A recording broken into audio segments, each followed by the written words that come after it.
Assalamualaikum warahmatullahi wabarakatuh. Alhamdulillah, hari ini kita berjumpa kembali. Akan tetapi dengan kondisi yang berbeda, di mana yang biasanya kita berada di kelas, hari ini kita bertemu dalam kondisi atau di dalam jaringan. Namun tidak menutup kemungkinan terkait dengan hal itu untuk mencari ilmu, mudah-mudahan tetap semangat kita masih terjaga, terutama dalam hal kondisi kesehatan kita, yang mana pada kesempatan hari ini adalah kita sedang dilanda musibah, terutama di Indonesia, yaitu adalah musibah COVID-19. Mudah-mudahan kita senantiasa diberikan keselamatan, kesehatan oleh Allah Subhanahu wa Ta'ala. Para murid-murid semuanya, khususnya kelas 8 yang saya banggakan, hari ini kita akan ketemu dengan materi atau KNU-an, mata pelajaran KNU-an dengan materi 4 madhab dalam ilmu fikih. Nah, untuk itu sebelum materi ini saya mulai, alangkah terlebih baiknya kita membaca suratul Fatihah dengan harapan mudah-mudahan ilmu yang kita dapat bermanfaat, tentunya berkah dan juga barokah bagi kita semuanya. Liridhoillah bi syafaati Rasulillah. Al-Fatihah. A'udzu billahi minasyaitonir rajim. Bismillahirrahmanirrahim. Alhamdulillahirabbil alamin. Arrahmanir rahim. Maliki yaumiddin. Iyyaka na'budu wa iyyaka nasta'in. Ihdinas siratal mustaqim, siratal ladzina an'amta 'alaihim ghairil maghdubi 'alaihim waladdallin. Amin. Terima kasih. Masuk pada materi yang sudah tadi saya sebutkan, yaitu adalah 4 madhab dalam ilmu fikih. Tentunya ini sudah pernah kalian mendengar 4 madhab tersebut, mulai dari kelas waktu di MI mungkin, atau pada waktu di diniyah. Nah, ini pernah pasti kalian mendengar 4 madhab. 4 madhab itu siapa saja? 4 madhab itu adalah yang pertama Imam Hanafi, yang kedua adalah Imam Maliki, yang ketiga adalah Imam Syafi'i, yang keempat adalah Imam Hambali. Nah, jadi sudah untuk penyebutan 4 imam ini setidaknya berurutan. Nah, seperti tadi ya. Bisa diulangi, yang pertama adalah Imam Hanafi, ya, yang kedua adalah Imam Maliki, yang ketiga adalah Imam Syafi'i, dan yang keempat adalah Imam Hambali. Mengapa demikian? Karena dari runtutan 4 madhab tersebut ada keterkaitannya. Keterkaitannya seperti apa? Nah, nanti akan kita ulas dari biografinya, ya. Apakah ada keterkaitannya antara guru dengan muridnya mungkin? Nah, itu nanti kita akan mengetahui hal itu. Untuk itu di pertemuan pada hari ini yang akan kita bahas, yang pertama adalah yaitu kaitannya dengan pengertian madhab. Yang kedua adalah biografi dari tokohnya atau mazhab itu sendiri, dan yang ketiga adalah alasan atau serta hikmah dari adanya 4 mazhab tersebut, dan yang keempat yaitu adalah peta konsep penyebaran dari 4 mazhab, ya. Nah, itu akan kita urai. Untuk itu bisa disimak baik-baik, dibuka bukunya, buku KNU-nya untuk kelas 8. Jika ada keterangan-keterangan yang masih kiranya membutuhkan catatan, silahkan itu dicatat, karena kemudian hari nanti pasti para murid-murid bisa membukanya kembali terkait dengan 4 madhab ini. Baik, kita akan mulai. Yang pertama adalah pengertian dari madhab itu sendiri, ya. Madhab dari asal katanya adalah tempat pergi atau juga aliran. Ada yang mengatakan pendapat, boleh, ya. ajaran atau doktrin. Wah, lebih ekstrim lagi kalau kita bicara tentang doktrin, ya. Ada juga madhab punya arti yaitu pendapat atau kelompok. Nah, karena dikelompokkan ada 4 tadi kelompok madhab mana, makanya nanti akan kita ketahui ya dari masing-masing 4 madhab itu. Ya. Kemudian pada dasarnya secara istilah madhab adalah metode memahami ajaran-ajaran Islam. Jadi masing-masing 4 madhab tersebut punya metode tersendiri dalam pemahaman di dalam ajaran Islam itu sendiri. Ya, ini. Nah, itulah kaitannya dengan madhab. Ya, jadi pengertiannya seperti itu.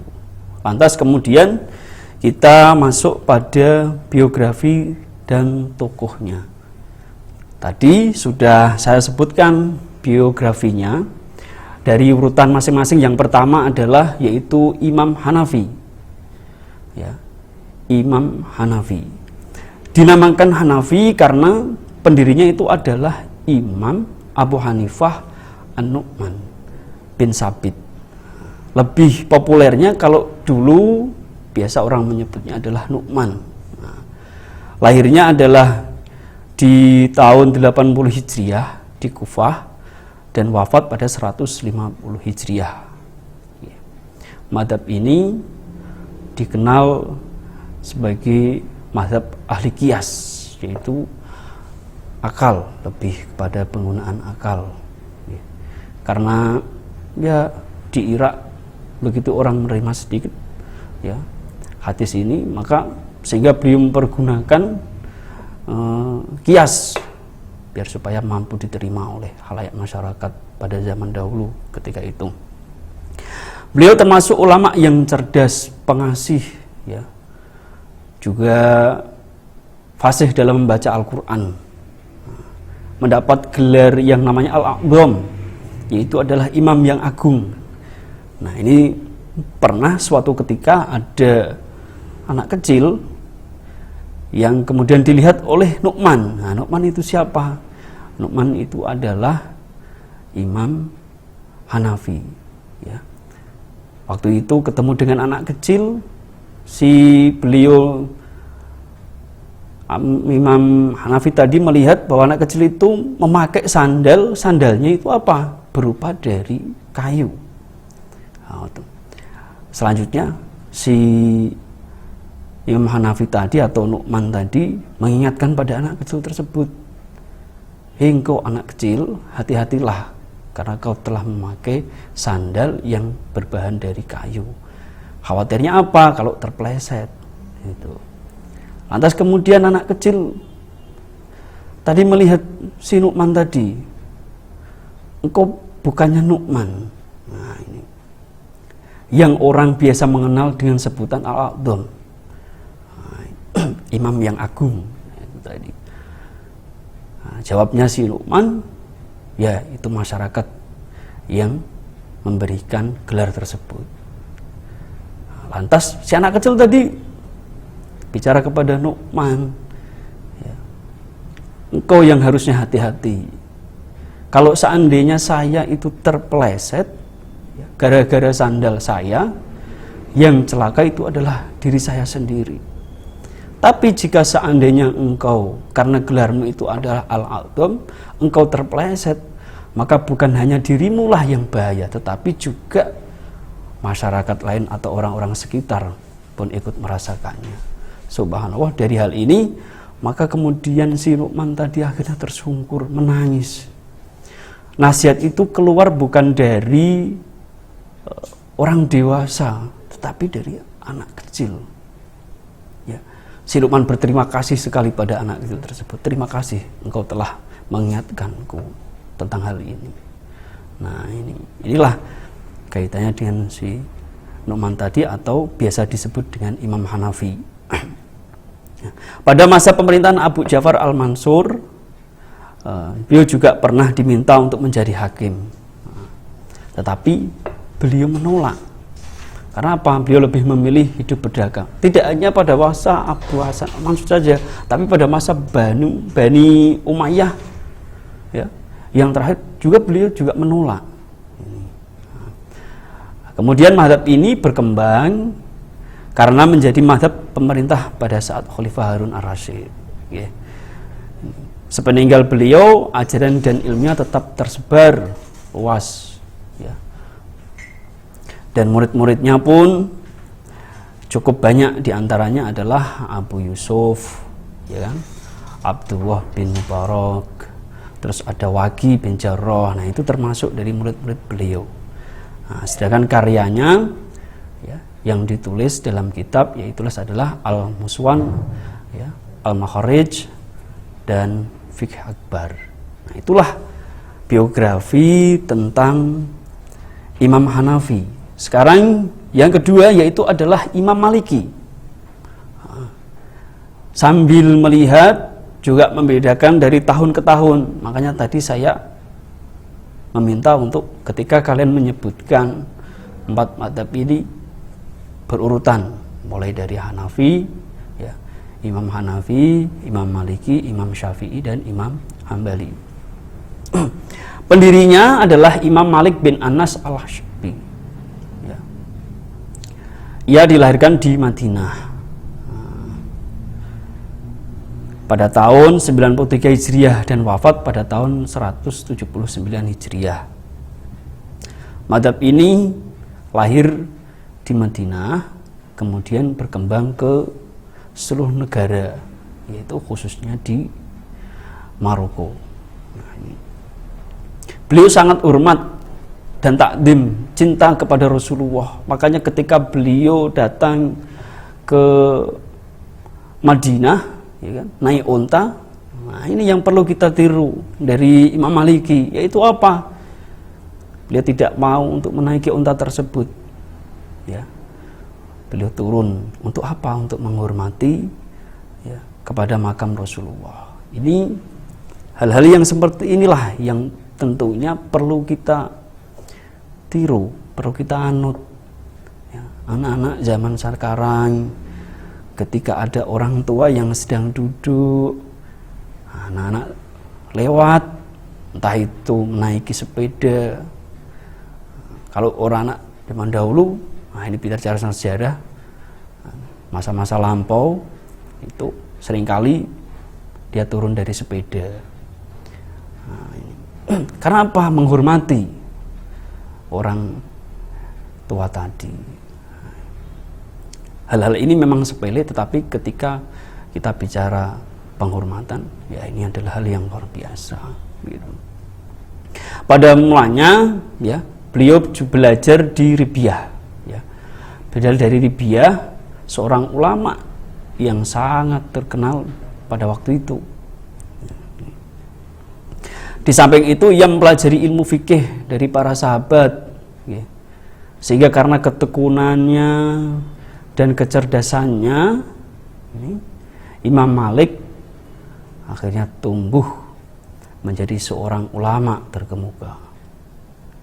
Makanya kalau kita sungguh-sungguh, hasilnya pasti bisa kita capai. Seperti Imam Maliki ini. Nah, terkemuka dalam bidang apa? Dalam bidang hadis dan fikih.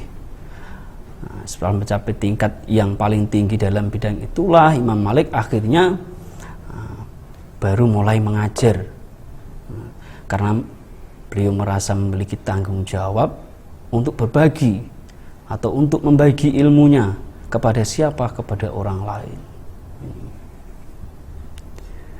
Meski begitu, si Imam Maliki ini dikenal sangat berhati-hati dalam memberikan fatwa. Beliau tak lupa juga untuk meneliti hadis-hadis, ya, bermusyawarah, ya, dengan ulama lain sebelum kemudian memberikan fatwa atas suatu masalah itu sendiri. Nah, ini. Imam Malik juga memiliki daya ingat yang sangat kuat. Jadi pernah suatu ketika, jadi ada orang ini kemudian membacakan sebuah hadis, ya, itu dia sangat pintar sekali, jadi sangat mudah menangkap Jadi ilmu daya ingatnya sangat kuat. Karena apa? Dulu pernah ada suatu ketika ada ulama yang menyampaikan 31 hadis ya, dari Ibnu Syihab, tanpa menulisnya si Imam Malik ini langsung bisa menghafalnya. Makanya dikenal sebagai orang yang sangat cerdas. Kemudian ya, selain itu beliau dikenal sangat ikhlas dalam melakukan sesuatu. Sifat inilah yang memberi kemudahan kepada beliau di dalam mengkaji ilmu. Jadi ketika mencari ilmu itu yang perlu untuk kita siapkan adalah yaitu adalah keikhlasan kita. Ikhlas dalam segala hal. Imam Malik juga seorang ulama terkemuka, terutama dalam bidang ilmu hadis dan fikih. Imam Malik bahkan telah menulis kitab, ini yang sangat luar biasa, yaitu adalah Al-Muwatta, ya, yang merupakan kitab hadis dan juga fikih. Yang ketiga sekarang yaitu adalah Imam Syafi'i. Nah, kalau Imam Syafi'i ini pasti para murid-murid di rumah sudah pernah banyak mendengar mazhab ini. Jadi sejarahnya yaitu adalah tokoh utamanya adalah Imam Muhammad bin Idris ya, Asy-Syafi'i Al-Quraisy. Beliau dilahirkan di Ghuzah pada tahun 150 Hijriah dan wafat di Mesir pada tahun 204 Hijriah. Beliau belajar kepada Imam Malik yang dikenal dengan mazhab hadis. Kemudian beliau pergi ke Irak dan belajar dari ulama Irak yang dikenal sebagai mazhabul qiyas, maksud saya ya. Beliau berikhtiar menyatukan mazhab terpadu yaitu mazhab hadis dan mazhab qiyas. Itulah keistimewaan mazhab dari Imam Syafi'i. Di antara kelebihan Asy-Syafi'i adalah beliau hafal Al-Quran yaitu pada waktu di umur 7 tahun, pandai diskusi dan selalu menozol. Mazhab ini lahir di Mesir, kemudian berkembang ke negeri-negeri lain, termasuk juga di Indonesia. Itu banyak sekali yang mengikuti mazhab Imam Syafi'i ini. Meski dibesarkan dalam keadaan anak yatim dan juga dari keluarga yang sederhana, tidak menjadikan Imam Syafi'i ini merasa rendah diri apalagi malas.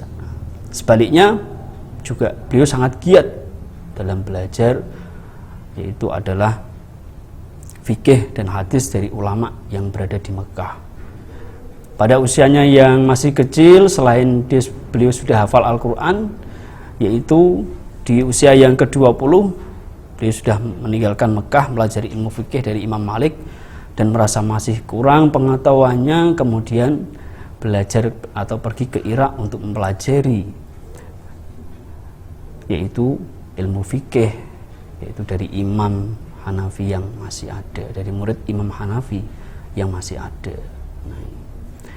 Setelah wafatnya Imam Malik, kemudian beliau pergi ke Yaman, yaitu menetap dan mengajarkan ilmu di sana.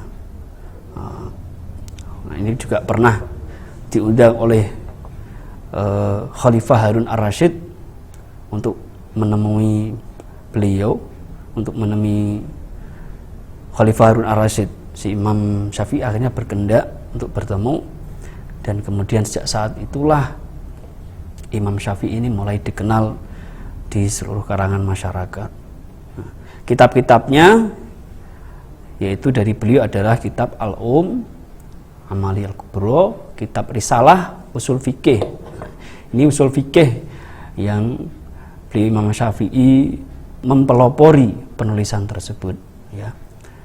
Kitab-kitab beliau hingga masih kini banyak dibaca banyak orang, dan makam beliau di Mesir juga banyak diziarahi hingga sampai saat ini. Nah, kemudian yang keempat adalah Imam Hambali. Nah, dinamakan Hambali karena pendirinya adalah Imam Ahmad bin Hambal Asy-Syaibani. Lahir di mana? Lahir di Baghdad tahun 164. dan wafat tahun 248 Hijriah. Beliau ini adalah murid dari Imam Syafi'i. Yang paling istimewa dan tidak pernah pisah sampai Imam Syafi'i pergi ke Mesir. Sejak kecil ia telah menunjukkan sifat pribadi yang mulia sehingga menarik simpati banyak orang. Dan sejak kecil itu pula beliau telah menunjukkan minat yang besar kepada ilmu pengetahuan.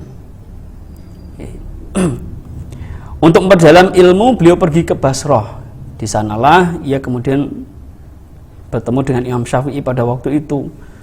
Jadi beliau juga pernah menuntut ilmu ke Yaman. Ya. Imam Ahmad bin Hambal banyak mempelajari dan meriwayatkan hadis. Beliau tidak mengambil hadis kecuali hadis-hadis yang sudah jelas sahihnya. Nah ini, jadi kalau kita bicara biografi ternyata sangat banyak sekali alasan dan hikmah dari 4 mazhab itu. Keempat mazhab di atas merupakan seorang ilmuwan ya, dan mujtahid yang seorang imam ya, dan mujtahid yang mampu secara mandiri menciptakan metode berpikir. Yang kedua selanjutnya, 4 mazhab tersebut mempunyai murid pengikut yang secara konsisten mengembangkan mazhabnya. Yang ketiga, keempat mazhab tersebut mempunyai mata rantai atau sanad yang terpercaya. Nah inilah alasan dan hikmah dari adanya 4 mazhab tersebut. Yang ketiga, dari peta konsep penyebaran sekarang. Yang pertama adalah Imam Hanafi, yaitu menyebar di Mesir, Suriah, Cina, Lebanon, Turki, Irak, Tunisia, Turkistan, ya kan? India, Pakistan, Rusia, Afghanistan, juga Balkan. Nah, kalau Imam Malik, yaitu ada di Tunisia, Aljazair, terus juga Spanyol, ada juga Mesir, juga Maroko.